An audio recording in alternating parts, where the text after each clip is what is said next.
Our latest sporting heroine is a woman who has rowed her way across the Atlantic. It's taken Debra 3.5 months to row from Tenerife to Barbados. She started her journey with her husband, but continued on her own when he pulled out after only 2 weeks. This is fascinating, it's going to be brilliant. Her name is Debra Searle. But I come up from the underground and I'm like this, come on, you can do it, you know. I'm like supercharged. I mean, it just has such an impact on the way I feel. And going into that next meeting, that's what I need, not defeated Debra. My mindset is the bit that I'm accountable for, not anyone else's, not the customers, not my colleagues. It's me. This is the bit I can do something about. And I think I just had to see myself that way. Because if I hadn't, I don't think I ever would have been able to move on from that paralysis, that fear. That was what gave me the courage to say, yeah, I'm going to at least give it a go.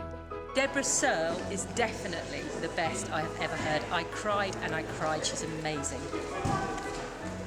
It didn't matter anymore that they didn't believe I could make it. What mattered was that I believed I could make it.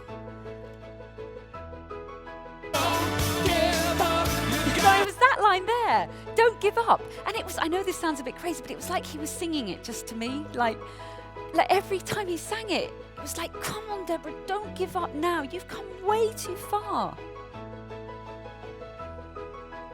I was so outside my comfort zone, and it made me tearful and then angry and, you know, every emotion under the sun. What would it look like for us to step outside the comfort zone this week? What would we do differently?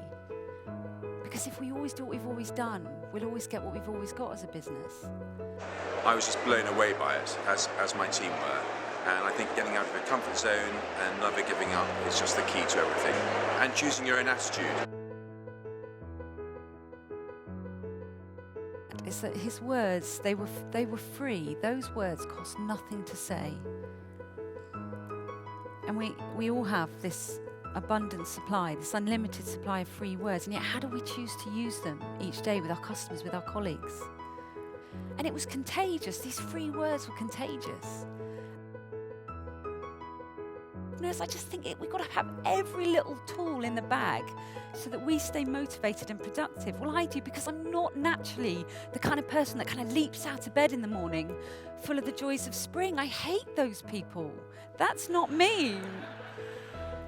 And so I'm really reliant on these techniques.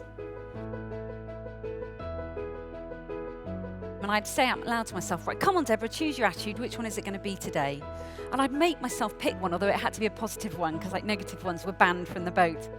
And I can't help believe that that is the key for a lot of us. That if we can choose the right attitude, and actually if we've got the right people around us, anything, absolutely anything is possible. Oh my God, what an incredible story. And she had a standing ovation, so that was a good sign. But there were people crying. I mean, it was just phenomenal. And it's been the best speaker of the whole event. I have to say, it was the best by far. But wouldn't that have been such a good end to the story? That would have been like the dream ending, wouldn't it? Thank you.